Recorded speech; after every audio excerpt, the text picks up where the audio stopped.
वालर नृत्य है वो आपका स्त्री और पुरुष दोनों द्वारा किया जाता है, ग्रासियों का नृत्य है, और पूरी जानकारी देंगे आपको पीडीएफ में।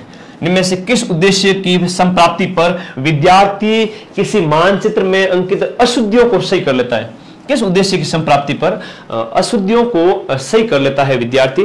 तो ये कौन सा होगा? ये होगा यहां पर ज्ञानार्जन, बोध का विकास, ज्ञानोपयोग, क्रियात्मक कौशल। ये होगा आपका क्रियात्मक कौशल का विकास, क्रियात्मक कौशल का विकास, क्रियात्मक कौशल का विकास। इस क्वेश्चन का आंसर दीजिए। अगला क्वेश्चन बहुत ही शानदार लेवल का क्वेश्चन पूछा गया है, बड़े गजब लेवल का क्वेश्चन पूछा गया है। शिक्षा नई पीढ़ी के सामाजिकरण के अलावा कुछ भी नहीं है। नई पीढ़ी जो आ रही है उनका सामाजिकरण किया जाए, समाज से अवगत करवाया जाए, समाज के बारे में सारी चीजें, ये कथन दुर्खिम के द्वारा किया गया है। और समाज के बारे में नहीं जानोगे तो दुख पड़ेंगे, तुम्हें बहुत फाड़े भोगने पड़ेंगे। दुर्खिम याद रखना, सामाजिकरण। Model of understanding, model of understanding table of teaching को किस नाम से जाना जाता है? इसे जाना जाता है आपका मॉरिसन मॉडल के नाम से जाना जाता है। मॉडल ऑफ टीचिंग को मॉरिसन मॉडल के नाम से जाना जाता है। निम्न में से बेंजामिन ब्लूम के संज्ञानात्मक पक्ष से संबंधित कौन सा शिक्षण उद्देश्य नहीं है? बेंजामिन ब्लूम के संज्ञानात्मक पक्ष से संबंधित शिक्षण उद्देश्य, बेंजामिन ब्लूम के बारे में हाँ जी प्रश्न दिया गया है, आंसर करो फटाफट सारी साथी। बेंजामिन ब्लूम के बारे में प्रश्न दिया गया है, बताओ। वेरी इंपोर्टेंट है, वेरी वेरी इंपोर्टेंट है, बताइए इसका आंसर बेंजामिन ब्लूम के संबंध में। हाँ जी, ज्ञान अधिग्रहण है, विश्लेषण है, मूल्यांकन है। बेंजामिन ब्लूम के संज्ञानात्मक पक्ष से संबंधित कौन सा शिक्षण उद्देश्य नहीं है? कौन सा नहीं है? तो अधिग्रहण जो है वो नहीं है, ज्ञान है, विश्लेषण है, मूल्यांकन है। एक थोड़ी सी अजीब बात दिखे वो ही उसका आंसर होता है। इस बात को तुम लोग अच्छे से दिमाग में सेट कर लो मेरे भाई। अनुदेशन तकनीक की प्रकृति के अनुसार प्रयोजना विधि संबंधित है। अनुदेशन तकनीक की प्रवृत्ति के आधार पर प्रयोजना विधि का संबंध किससे है? यह है आपकी जीसीआई, समूह नियंत्रित, जीसीआई समूह नियंत्रित अनुदेशन आपके प्रयोजना विधि से संबंधित है। मूल्यांकन एवं मापन के संबंध का निर्धारण, मूल्यांकन मापन के संबंध का निर्धारण निम्न में से किस सूत्र के द्वारा प्रदर्शित किया जाता है? कौन से सूत्र के द्वारा? तो ये किया जाता है मूल्यांकन इज इक्वल टू मापन प्लस मूल्य निर्धारण। ये फॉर्मूला याद कर लेना भैया, इंपोर्टेंट है। निम्न में से कौन सा पद है वो आपका प्रायोजना विधि के द्वारा, मतलब प्रायोजना विधि का भाग नहीं है? कौन सा पद है वो प्रायोजना विधि का भाग नहीं है? तो जो सूचना का जो विश्लेषण है वो इसका भाग नहीं है। प्रायोजना का मूल्यांकन, प्रायोजना का चुनाव और परिस्थिति उत्पन्न करना, तीन चीजें हैं वो इससे संबंधित है, और ये सूचना विश्लेषण इससे संबंधित नहीं है, ये इसका भाग नहीं है। अब देखो राष्ट्रीय शिक्षा नीति, फिर से नया टॉपिक बहुत इंपॉर्टेंट है। एनईपी 1986, उसके बाद में तो 2020 वाले 1986 में मूल्यांकन को निरंतर और व्यापक बनाने के अंतर्गत कौन सा सुझाव नहीं दिया गया? राष्ट्रीय शिक्षा नीति में मूल्यांकन को निरंतर और व्यापक बनाने के लिए कौन सा सुझाव नहीं दिया गया? तो ये एक था उसमें प्रश्न पत्र वाला। प्रश्न पत्र निर्माण में अध्यापकों को गहन प्रशिक्षण की आवश्यकता नहीं है, ये नहीं दिया गया था। बाकी मूल्यांकन लक्ष्य आधारित होना चाहिए, मूल्यांकन का स्वरूप व्यापक होना चाहिए, मूल्यांकन निरंतर किया जाना चाहिए। ठीक बात, ओके। एक बार शेयर कर दो सभी बच्चे मिलके। हाँ जी, कक्षा शिक्षण में तुलनात्मक अध्ययन के लिए क्या उपयोगी होता है? तुलना अगर करनी है तो आपको ग्राफ के माध्यम से बताना पड़ेगा कि ये लंबा है, ये काड़ा है, ये मोटा है, ये मतलब हाइट वगैरह अगर बतानी हो या कोई ऊंचाई वगैरह बतानी, तो तुलनात्मक तो ग्राफ के माध्यम से ही होगा। प्राचीन और वर्तमान काल, प्राचीन और वर्तमान काल की जो कल्चर है और लोक जीवन है वो छात्र प्रत्यक्ष रूप से अगर ज्ञान प्राप्त करता है तो वो किससे प्राप्त करेगा? भ्रमण करने से, म्यूजियम में जाने से, अवलोकन करने से, देखने से, तो सारे के सारे हैं इसके अंदर है। शिक्षण विधि एक ऐसा पार्ट है, मैं एक चीज तुम्हें बताऊं, अगर नहीं भी पढ़ा है तो 30 से 40% क्वेश्चन शिक्षण विधि हो गया, मनोविज्ञान हो गया, आप थोड़ा बहुत भी पढ़े हैं या 2-4 दिन भी स्टडी की है तो आप कर लोगे। ये एक यूनिवर्सल ट्रुथ है, किसी भी बच्चे को घबराने की जरूरत नहीं है। बस एग्जाम हॉल में बैठ के आ जाओ, हाँ एग्जाम देने के टाइम में थोड़ा टाइम पर पहुंच जाना, वरना फिर एंट्री नहीं मिलेगी। तो ये चीजें ध्यान रखना, तुम्हें कोई दिक्कत आएगी नहीं, पेपर आराम से पास होगा। ये मेरा तुम्हें वचन है बेटा, बहुत आसान है। इन चीजों को 2-4 दिन के अंदर डूब जाओ पढ़ाई में, बस वो तो तुम डूबे हुए हो, तो मोटिवेशन से ज्यादा तो तुम मेरी पढ़ाई वाली चीजें देखते हो। अब लास्ट टाइम में कैसे अटेम्प्ट करें, पेपर कैसे फोड़ें, कैसे फाड़ें, कई सारे वीडियोज आते होंगे, उनको कोई नहीं देखता, पढ़ाई वाले देखते हो। सिलेक्शन तो होगा भाई। उत्तर भारतीय मैदान के अंदर जो बाढ़ निर्मित जो नए युवा निक्षेप, बाढ़ निर्मित जो नए जो मैदान है वो खादर कहलाते हैं। नई होती है खाद, याद रखना, नई क्या होती है? खाद। और बाढ़ से बने खाद, जहां बाढ़ आती रहती है वो खादर है। और ये खादर देखो, बाबर है, तरई है, खादर है और बांगर है। इनमें से एक प्रश्न पक्का है, संसाधनों में से एक पक्का है, नवीकरणीय और नवीकरणीय वाले में से। ये मैं पेपर बताऊंगा आपको, मैं आप लोगों को 26 तारीख की रात को पेपर ला के दे दूंगा 1 घंटे के अंदर। बात थोड़ी गहरी कह दी, बात लीक ना हो, थोड़ा सा अपने तक ही रखना विद्यार्थियों के बीच में कि मतलब सर पेपर ला के देंगे हमको 26 तारीख को। सीना ठोक के कहता हूं, खाली थंबनेल पेपर लिखता नहीं हूं, एग्जाम होने के बाद वापस आता हूं, ये लीजिए प्रूफ। ठीक है बेटा, तो तुम लोगों के लिए बस वो मेहनत करेंगे। अंतिम कुछ क्वेश्चन बाकी है, उसके बाद हम सभी मिलकर भोजन ग्रहण करेंगे वापस। इसका पीडीएफ की मैराथन हुई थी, उसकी पीडीएफ टेलीग्राम पर डाल दो। अक्षदीप करवा दिए बेटा, पीडीएफ तो टेलीग्राम ग्रुप में डाल दी है ना। टेलीग्राम ग्रुप में सारी 21 फरवरी के बाद में सारी पीडीएफ मिलेगी टेलीग्राम पर। मेरी एक विशेषता बता देता हूं, टेलीग्राम में मैं सारे लिंक डिलीट कर दूंगा, सिर्फ और सिर्फ पीडीएफ पड़ी होगी। और दूसरी बात, जो ऐड है ना, यूट्यूब की जो ऐड है, मैं चाहूं तो इस फरवरी के अंदर विद्या माता की कसम 50 से 70 हजार रुपए कमा सकता था। कितने?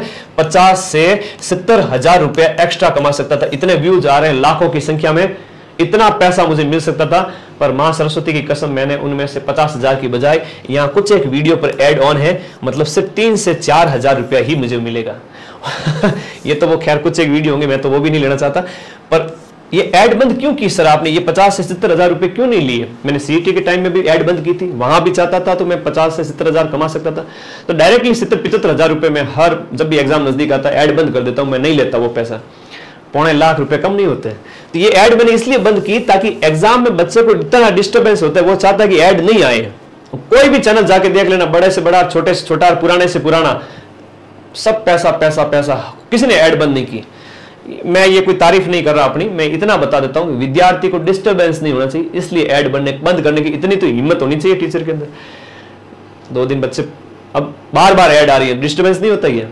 तो लास्ट टाइम में मैंने वो बंद की है, इस पिछले 1 महीने से। तो भाई 75 हजार रुपये, ठीक है, वो मैंने तुम लोगों के लिए बंद किया है। वो यूट्यूब से मैं नहीं लूंगा, डिमोनेटाइज किया हुआ है अभी चैनल को, इसलिए कोई ऐड नहीं आएगी। ठीक है, पेपर वापस नहीं मिलेगा जब आप एग्जाम में बैठोगे। तो तुम मुझे व्हाट्सएप कर देना कि ऐसा कैसा पेपर आया, फटाफट व्हाट्सएप करना एक पेपर पे लिख के, मैं सॉल्व करा दूंगा यूट्यूब पे। ठीक है, अब देखो हर चीज पैसा नहीं होता है, और शिक्षक वही है जो हर बार पैसे का ना सोचे। पैसा करना है तो फिर व्यापार करो। क्या करो? शिक्षा छोड़ के व्यापार। शिक्षा का व्यापार मत करो, और मिनिमम कीमत पे पढ़ाओ, अच्छा पढ़ाओ, जो पढ़ा है वो क्वेश्चन मिल जाए एग्जाम में। एग्जाम नजदीक हो उस समय ऐड बंद करना ही चाहिए। मैं तो सभी कोचिंग को कहता हूँ कि करो, लेकिन करता कोई नहीं। फिर पैसा सबको प्यारे है। मैं देख लेना अगले 5-7 दिन कोई ऐड नहीं आएगी, और पिछले 15 दिन से बंद की हुई है। भारत में बहुतायत से पाया जाने वाले वन कौन सा है? बताओ इसका आंसर। भारत में ज्यादातर मात्रा में पाया जाने वाला जो है कौन सा है? यह है उष्णकटिबंधीय पर्णपाती वन है, जो हिमालयी क्षेत्र के अंदर पर्णपाती वन है, वो सबसे ज्यादा मात्रा में पाए जाते हैं। ठीक है, ठीक है। अक्षदीप बेटा व्हाट्सएप कर दे तू। देवेंद्र क्या करे? अजमेर आऊं मिलना आपसे। बेटा 27 को जब पेपर होगा मैं कैसे मिल पाऊंगा उस दिन? ठीक है, पेपर सॉल्यूशन रहता है, बहुत सारी दिक्कत। हाँ, आप लोगों को कभी बुलाऊंगा मीटअप में, जयपुर आऊंगा उस समय, हजारों बच्चे आप लोग किसी ऑडिटोरियम में हम बुक करेंगे, वहां आप सबसे मिलेंगे। हाँ, पर्णपाती वन सबसे ज्यादा एरिया पाए जाते हैं। धात्विक खनिज युग्म है। धात्विक खनिज युग्म कौन सा है? देखो धातु कौन से है? मैंगनीज तांबा, तांबा ग्रेफाइट, लोहा अब्रक, अब्रक नहीं है, अब्रक डोलोमाइट नहीं है, दोनों यहाँ पर नहीं है। ग्रेफाइट भी धातु नहीं है, दिए गए में से ग्रेफाइट भी यहाँ पर धातु नहीं है। तो मैंगनीज और तांबा, ए ऑप्शन, यहां पर दिए गए ऑप्शन में ए ऑप्शन है, मैंगनीज और तांबा। ग्रेफाइट का तो प्रयोग किया जाता है मंदक के रूप में, वो तो आप सबको पता ही है, कार्बन का रूप है। विश्व में सबसे अधिक बिकने वाली जो कैंसर रोधी औषधि भारत में कौन से पौधे से मिलती है? भारत में कौन से पौधे से, जो हिमालयन यव है ना, उससे कैंसर रोधी औषधि बनती है। राजस्थान के सूखे और अर्ध सूखे क्षेत्रों में पालर पानी, पालर पानी का मतलब होता है बरसात का पानी, दूध दही घी ढूले मारो कहीं नहीं जावे और पानी ढूले तो मारो जीव बड़ बड़ जावे, हाय राम पानी नहीं जानो चाहिए। मारवाड़ में कहते हैं तो वर्षा जल को पालर पानी हम कहते हैं। फिर राजस्थान में कौन से जिले में भारत का सबसे बड़ा सोलर पार्क स्थापित है? बड़ला है जो जोधपुर के अंदर है। जोधपुर अभी इसको फलोदी कर सकते हो, नए जिलों के अनुसार फलोदी जिला कर सकते हो। बड़ला सोलर प्लांट है जो 2245 मेगावाट क्षमता के साथ 4 यूनिट 4 उसकी इकाइयां। वर्तमान 4 चरण है। वर्तमान रूप से उपलब्ध भगवान महावीर और उनके अनुयायियों की शिक्षाएं 1500 साल पहले गुजरात के किस स्थान पर? 512 में एक बौद्ध 512 में जो है ईस्वी में बौद्ध संगीति का आयोजन किया गया था। इस बौद्ध संगीति के बारे में आप सबको पता होना चाहिए। वो बौद्ध संगीति जो आयोजित की गई थी वहां पर इनका जो लेखन किया गया था वल्लभी के अंदर, वल्लभी गुजरात के अंदर 512 में इसका आयोजन हुआ था जैन संगीति। दूसरी, संघ में जो पुरुष और स्त्रियों के रहने की जो अलग अलग व्यवस्था है, ये पुरुष स्त्री अलग अलग रहेंगे, ये व्यवस्था के बारे में किसमें कहा गया? भाई विनय पिटक है तो विनय पिटक में नियम है, बिल्कुल सही है। सुत्त पिटक में उपदेश है, सुत्त पिटक में क्या है? उपदेश है। लेकिन विनय और पुरुष स्त्री अलग अलग रहेंगे, ये क्या हो गया? एक नियम हो गया। और नियम का वर्णन विनय पिटक के अंदर है। विनय पिटक के अंदर नियम का वर्णन कौन सी नदियों ने मगध के यातायात है ना, मगध नहीं, ये मगध के यातायात, जल वितरण और जमीन को उपजाऊ बनाने के लिए योगदान दिया? जो गंगा और सोन है, इनके वजह से मगध की जो बिहार और उत्तर प्रदेश उसकी जो भूमि है, बिहार मगध तो बिहार में है, तो वहां पर ये उपयोगी थी। अशोक के अधिकांश अभिलेख पाए गए प्राकृत भाषा और ब्राह्मी लिपि। भाषा कैसी थी? प्राकृत भाषा थी। और लिपि कैसी थी? ब्राह्मी लिपि थी। ये आप लोगों को याद रहना चाहिए। वह कौन सा भूभाग था जो ब्राह्मणों को दान दिया जाता था और उनसे भूमि कर और अन्य प्रकार के कर वसूले नहीं जाते थे? भाई ब्राह्मणों से कर नहीं लिया जाएगा, यह प्रश्न बार बार एग्जाम में आया है। अग्रहार भूमि वाला क्वेश्चन है वो, अग्रदान नहीं है, अग्रहार है। बी ऑप्शन राइट है। और यह प्रश्न वेरी इंपॉर्टेंट है, एक बार शेयर करो लाइब्रेरी में सभी बच्चों के बीच में। प्रयाग प्रशस्ति की रचना है वो समुद्रगुप्त के रवि राजकवि जो हरिसेन के द्वारा की गई थी। हरिसेन के द्वारा कौन सी भाषा में की गई थी? प्राचीन भाषा, जिसे लंबे समय से कोई भी अभिलेख वगैरह मिल रहा, आंखें बंद करके एक ही भाषा करोगे और वो है संस्कृत। और राजा महाराजाओं के अभिलेख हैं तो वो प्राकृत भाषाओं में, ताकि आम जनता उन्हें समझ सके, ये याद रखना। शुंग वंश की स्थापना, शुंग वंश की स्थापना किस मौर्य सेना नायक के द्वारा की गई थी? शुंग शासक था बृहदत्त, और बृहदत्त बहुत कमजोर राजा था। बृहदत्त का गेम बजा दिया था 184 ईसा पूर्व के अंदर, और ये पुष्यमित्र शुंग ने, अच्छी बात है, कमजोर को नहीं बल्कि ताकतवर को और ताकतवर बनाओ। तो भारत में क्या इतिहास से यही परंपरा चली आ रही है। पुष्यमित्र शुंग था। कनिष्क का राजकवि चुने जिसने बुद्ध की जीवनी, देखो सीधा सी बात है कि बुद्ध चरित्र की लेखक कौन है? ये कनिष्क कुषाण का दरबारी था और ये अश्वघोष था। ये आपको याद रहना चाहिए। कौन था? अश्वघोष। बहुत आसान है, एसएसटी बहुत आसान है। मुगल प्रांतों में एक प्रशासनिक प्रमंडल कौन सा था? मुगल प्रांतों के अंदर, बात प्रांतों की हो रही है, मुगलों के प्रशासन से संबंधित प्रश्न है। प्रमंडल के अंदर ये कौन था? ये परगने होते थे। कौन होते? मुगल प्रांत में परगने हैं वो प्रमंडल, मुगल प्रांत परगना। देखो अलवार और नयनार तो बार बार क्वेश्चन आ रहे हैं। वह से विष्णु, अलवार का एक मुख्य काव्य संकलन जिसे तमिल वेद के रूप में जाना जाता है। तमिल वेद की रचना है वो किसने की थी? है ना, ये नल के द्वारा की गई। नल दिव्य प्रबंधनम, ये जो पुस्तक है वो तमिल वेद कहलाती है। क्या कहलाती है? तमिल लेखक का नाम भी किताब में आ जाता है और ये तमिल वेद कहलाता है। मैंने तमिल साहित्य के अंदर आपको बता रखा है ये थ्योरी वाले पार्ट में। मुगल शासक जहांगीर की माता किस राजपूत वंश से संबंधित थी? तो जहांगीर की माता है वो कछवा राजवंश से संबंधित थी। आप सबको मुगल राजपूत संबंध से क्वेश्चन आया है और मेरी उस शॉर्ट नोट से क्वेश्चन मैच हो जाएगा।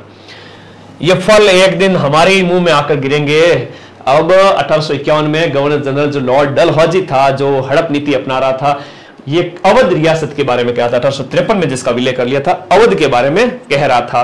अब देखो प्रत्यक्ष कार्रवाई जो दिवस है वो 16 अगस्त 1946 को मनाया गया था, या 16 अगस्त 1946 को, जब क्या हुआ था कि कॉन्स्टिट्यूशनल असेंबली के अंदर जो सीटें मिली मुस्लिम लीग को 70 के आसपास और कांग्रेस को 200 से भी ज्यादा, तो जिन्ना लोगों को लग गया था कि मैं भारत का प्रधानमंत्री वजीर आलम नहीं बनूंगा, तो जल्दी से जल्दी दंगे फसाद करके निकलो यहां से। तो प्रत्यक्ष कार्रवाई दिवस में दंगे फसाद हुए थे। किस संविधान संशोधन के द्वारा आपके भारत में वयस्क मताधिकार की जो आयु 21 वर्ष से घटा करके 18 वर्ष कर दी गई थी? ये आपका कौन सा था? 61वां संविधान संशोधन अधिनियम राजीव गांधी के टाइम में लाया गया था। 61वां संविधान संशोधन अधिनियम। फिर भारत के संविधान की प्रस्तावना में कौन सी विशेषता नहीं है? प्रस्तावना में संघीय शासन के बारे में नहीं कहा गया है, पंथ निरपेक्ष, राजनीतिक न्याय, समानता, सबकी बात कही गई है। प्रस्तावना के मेन कीवर्ड है वो पढ़ लेना, बहुत है। भारत के संविधान निर्मात्री सभा के उपाध्यक्ष कौन थे? बहुत प्यारा क्वेश्चन है। भारतीय संविधान की जो है उपाध्यक्ष कौन थे? वो थे एच.सी. मुखर्जी। एच.सी. मुखर्जी है वह उपाध्यक्ष थे और अध्यक्ष राजेंद्र प्रसाद और पहले सच्चिदानंद सिन्हा हुआ करते थे। संपत्ति का अधिकार जो है वो वर्तमान में भारत के संविधान के कौन से अनुच्छेद में आता है? वर्तमान में 301 300 क में आता है। पहले मौलिक अधिकार आता था, अब उसे हटा दिया गया था। 6 से 14 वर्ष की जो उम्र के बालकों को शिक्षा के अवसर उपलब्ध कराने के लिए कौन सा संविधान संशोधन अधिनियम लाया गया था? यह 86वां संविधान संशोधन अधिनियम लाया गया था, 86, जो कि 2002 का था। और उसके बाद में भारत के उपराष्ट्रपति के जो निर्वाचक मंडल में उपराष्ट्रपति का कहा गया है, राष्ट्रपति का नहीं कहा गया है, उपराष्ट्रपति का कहा गया है। तो यहां पर पूछा गया है निर्वाचक मंडल में कौन शामिल है, उपराष्ट्रपति के निर्वाचक मंडल में कौन शामिल है? देखो, संसद के मनोनीत सदस्य, राज्य विधानसभाओं के निर्वाचित सदस्य, ए और बी दोनों राज्य विधानसभाओं के मनोनीत सदस्य, उपराष्ट्रपति के निर्वाचन में। क्वेश्चन नंबर 436 बताओ, क्वेश्चन नंबर 436 बताओ भाई।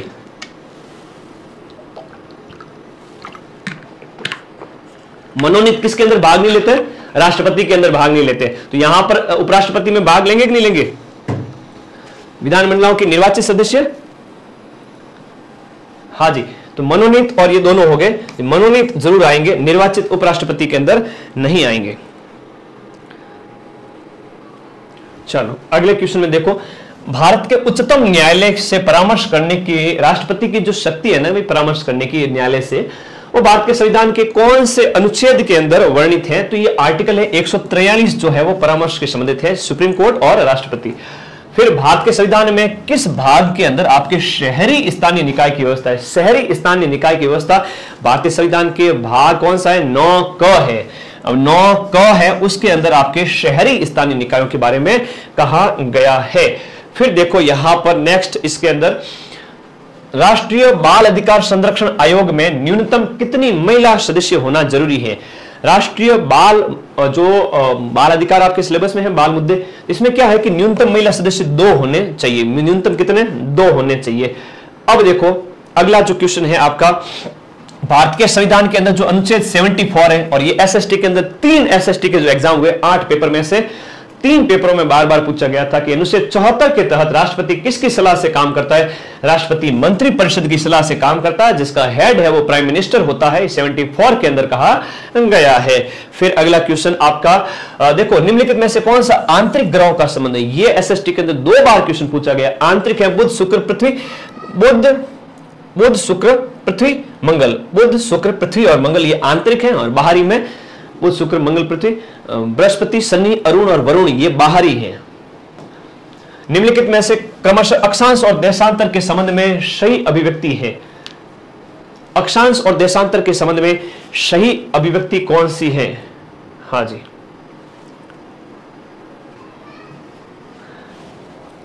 देखो जब पूर्व की बात हो रही है तो 87 से 97, 87 उत्तर से 97 पूर्व, 86 उत्तर से 91 दक्षिण, 101 पूर्व से, देखो ये उल्टा हो गया, ये ऐसे बैठक नहीं, सीधा आगे की ओर जाना चाहिए। वो 23 डिग्री उत्तर से 66 डिग्री पूर्व, 23 से 66, 23 से 66 डिग्री पूर्व, ठीक है, ये इसका राइट आंसर है। विषुव किससे संबंधित है? बहुत अच्छा क्वेश्चन है। जब ये घटना जो है आपके 21 मार्च की, जब भूमध्य रेखा पर सूर्य सीधा चमकता है, एक तो मार्च में और एक 21 सितंबर को, 21 सितंबर को चमकता है और एक 21 मार्च को चमकता है, तो वो भूमध्य रेखा पर सूर्य के आने को विषुव कहते हैं। और दिसंबर में हो गया तो जो है बाद में ये कर्क रेखा है, कर्क रेखा पर 21 जून को आएगा सामने, है ना। तो ये मैंने बताया था आप लोगों को इस तरह से, ये विषुव है, यहाँ पर भूमध्य रेखा पर आएगा, वापस आएगा क्वेश्चन। कौन सी पर्वतमाला है वो आपके प्रायद्वीपीय पठार? प्रायद्वीपीय पठार के उत्तर पश्चिमी दिशा में स्थित है। प्रायद्वीपीय पठार प्लेट्यू की बात हो रही है। प्रायद्वीपीय पठार के उत्तर पश्चिम, उत्तर और पश्चिम, ये उत्तर हो गया और ये पश्चिम हो गया। यहां पर कौन सी पर्वत श्रेणी है? यहां पर कौन सी पर्वत श्रेणी है? तो उत्तर पश्चिम में, प्रायद्वीप पठार के उत्तर पश्चिम में। ये प्रायद्वीप का पठार इधर ही है इतना, और इसके उत्तर पश्चिम में यहां पर सिर्फ एक है, वो है अरावली।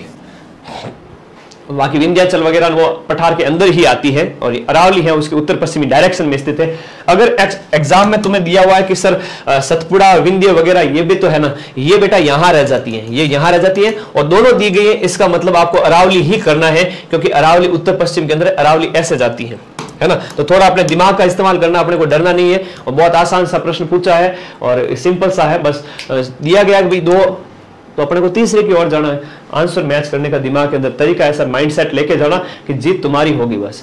आगे देखो मेरे भाई, यहां पर निम्नलिखित में से कौन सा अंतर्जात बलों से संबंधित है? अंतर्जात बल मतलब ज्वालामुखी है, भूकंप है, ये जब पृथ्वी की प्लेट टेक्टोनिक की गतिविधियों की वजह से, प्लेटों के हलचल की वजह से किस किस का निर्माण होता है, उस वजह से पूछा गया है। तो अंतर्जात बलों के अंदर आप सबको पता है, अंतर्जात में देखो एक तो पवन तो नहीं आएगी, और भूकंप जल, नदी अंदर में नहीं आएगी, नदी अंदर नहीं आएगी, तो बचा कौन सा? एक ही ऑप्शन बचा, ज्वालामुखी है और भूस्खलन है और भूकंप है। भूस्खलन क्यों आते हैं? देखो ज्वालामुखी और भूकंप तो डायरेक्ट संबंधित है, लेकिन लैंडस्लाइड क्यों होते हैं? क्योंकि हलचल की वजह से, भूकंप की वजह से ही, है ना। तो ये अंतर्जात बलों की वजह से ही। तो ये चीजें आप लोगों को थोड़ी समझने की है, बहुत आसान सा आंसर है, आप लोग इसका आराम से आंसर दे सकते हो।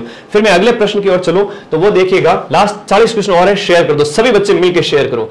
बहुत मजा आया आज, सुबह से भूखे प्यासे क्लास में बैठे हैं इसलिए ताकि हमारी पढ़ाई हो जाए। अगर हम खाना खा लेते तो शायद पढ़ाई नहीं होती। मजा आ गया भाई आज, अब तुमको एसएसटी करवा दी। एसएसटी वाले काफी दिन से पीछे पड़े हुए थे, वो पहली क्लास तो 3.5 लाख बच्चों ने देख ली 3-4 दिन के अंदर। ऑल रास्ता नंबर 1 क्लास है वो एसएसटी की। 1947 के अंदर भारतीय पुरातत्व सर्वेक्षण के तत्कालीन डायरेक्टर जनरल कौन से? 1947 के अंदर डायरेक्टर जनरल है वो व्हीलर महोदय थे। कौन थे? भारतीय पुरातत्व सर्वेक्षण, सॉरी व्हीलर महोदय थे, मार्शल नहीं थे, व्हीलर महोदय। कोई प्रश्न है तो वो लिख के रखो साइड में, और लास्ट में मुझसे पूछ सकते हो, मैं लास्ट में तुम्हारे आंसर लूंगा। किस सातवाहन शासक ने स्वयं को अनूठा ब्राह्मण यानी कि एक बहामना, ये सातवाहन लोग जो लोग थे आज से 2000 साल पहले, मौर्यों के बाद में, हसीन मासुका सात, हरेक वंश, शिशुनाग वंश, नंद वंश, मौर्य वंश, शुंग वंश, कर्ण वंश, और उसके बाद सातवाहन वंश आता है। तो सातवाहन वंश को क्षत्रियों का दर्प हनन करने वाला बताया गया है। क्षत्रियों का दर्प हनन करने वाला कौन सा बताया गया है? इस प्रश्न के अंदर क्या था कि बोनस मिला था, इस प्रश्न में बोनस मिला था। एक से ज्यादा शासक है, जैसे गौतमीपुत्र सातकर्णी है ना, और ये सिमुख है, मतलब इस तरह से क्या एक से ज्यादा होने की वजह से ये क्या था, उस समय का बोनस प्रश्न था, डिलीट हुआ था। अगस्त महीने में भारत में उपोष्ण कटिबंधीय जो पूर्वी जेट स्ट्रीम धारा है वो किस अक्षांश पर प्रवाहित होती है? अगस्त के महीने में जब मानसून होता है अपने यहाँ पर, तो उपोष्ण कटिबंधीय जो पूर्वी जेट स्ट्रीम जो आपकी एक वायुदाब पेटी है, और ये वायुदाब पेटी जो है मानसून से डायरेक्ट संबंधित है, तो इसके अंदर है ये आपके 15 डिग्री उत्तर वहां पर प्रवाहित होती है, याद रखना। राजस्थान के भौतिक प्रदेशों का उत्तर से दक्षिण की ओर अवस्थिति बताइए। अब राजस्थान के भौतिक प्रदेश है तो उत्तर से दक्षिण की ओर, जैसे सबसे पहले यहां पर बात करें, सबसे पहले विंध्यन श्रेणी, लूणी बेसिन, शेखावटी बेसिन या घग्गर का मैदान। तो सबसे पहले क्या आएगा इस क्वेश्चन के अंदर, ये पूछा गया है आपको। हाँ जी, इस क्वेश्चन के अंदर क्या है कि एक से ज्यादा ऑप्शन निकल रहे थे, लूणी बेसिन, शेखावटी बेसिन, मतलब एक से ज्यादा ऑप्शन उत्तर से दक्षिण की ओर, उत्तर से दक्षिण की ओर पूछा गया है। हालांकि पहले घग्गर आ जाएगा और उसके बाद में शेखावटी वाला भी आ जाएगा। तो ये इस तरह से क्या था कि एक से ज्यादा ऑप्शन होने की वजह से उत्तर से दक्षिण वाला राजस्थान के भौतिक प्रदेशों के अंदर, ये क्या है कि अर्ध शुष्क क्षेत्र वाला जो था ना, उससे संबंधित प्रश्न है यहाँ वाले से। एक से ज्यादा आंसर होने की वजह से ये बोनस मिला था। वैसे तो आप सबको पता है घग्गर का मैदान आएगा, फिर शेखावटी वाला आएगा, फिर नागौरी उच्च भूमि आएगा, फिर लास्ट में आपका लूणी बेसिन, ये गोडवाड़ प्रदेश आएगा। निम्नलिखित में से अरब सागरीय अपवाह तंत्र का उदाहरण है। अरब सागर में गिरने वाली जो नदियां होती है वो राजस्थान की नदी कौन सी है? वो है आपकी जोजड़ी है, बांडी है और जवाई है। जोजड़ी, बांडी और जवाई, ये अरब सागर में गिरने वाली नदियों का प्रवाह है।